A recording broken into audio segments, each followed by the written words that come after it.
We have team coverage tonight as communities in Northeast Indiana continue to clean up after Sunday's severe storms. As homeowners clear debris, meteorologists from the National Weather Service are out surveying the damage. They're determining whether some spots were hit by tornadoes or straight line winds. WANE 15's Marcus Truccio starts our team coverage with the surveying process. Marcus?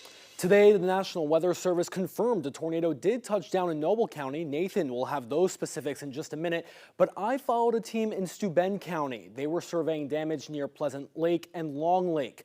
The Weather Service works closely with county emergency management agencies, and they both scope out damage based on reports from the public. National Weather Service meteorologist Chris Hammer says straight line winds and tornadoes cause different damage patterns. If all the debris is blown in one direction or if fallen trees are all facing the same way, that's consistent with straight line winds. Tornado damage has a more chaotic pattern as winds are rotating.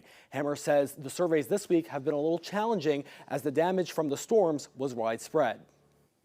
It can be very difficult to determine in these events like this because we did have an event where we had widespread damaging straight line winds, and this was, if we did have a tornado here, it was likely embedded within those winds. So we had a combination of straight line winds and potential for tornado damage. So that's what we're trying to determine, whether or not we did have a tornado mixed in there.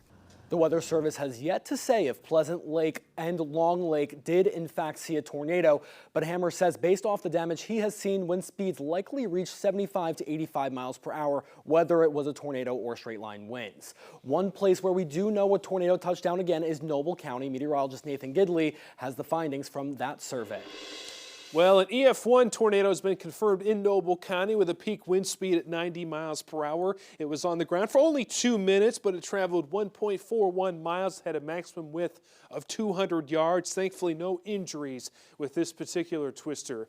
It began at the corner of 400 South and 600 East in Layado. A large barn had debris scattered up to a quarter of a mile away in this pattern that indicated a tornado, that chaotic pattern Marcus was just talking about. An old barn collapsed and tree damage then occurred, and once the twister reached its peak intensity, it destroyed half a pole barn and damaged several vehicles. Ultimately, it dissipated in a field along 700 East as it caused some additional tree damage there as well.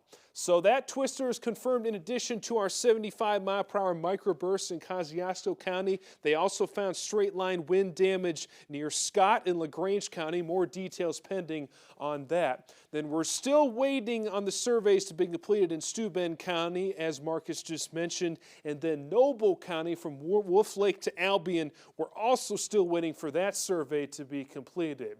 We showed you a little sample of the video in Albion yesterday. Here's another look at it. You can see all the damage and debris here. This is from Brian Walsh using his drone. So we'll see what ultimately happens with this survey. We'll, of course, pass on the latest information for you on WANE.com. Meteorologist Nathan Gidley, WANE 15 News.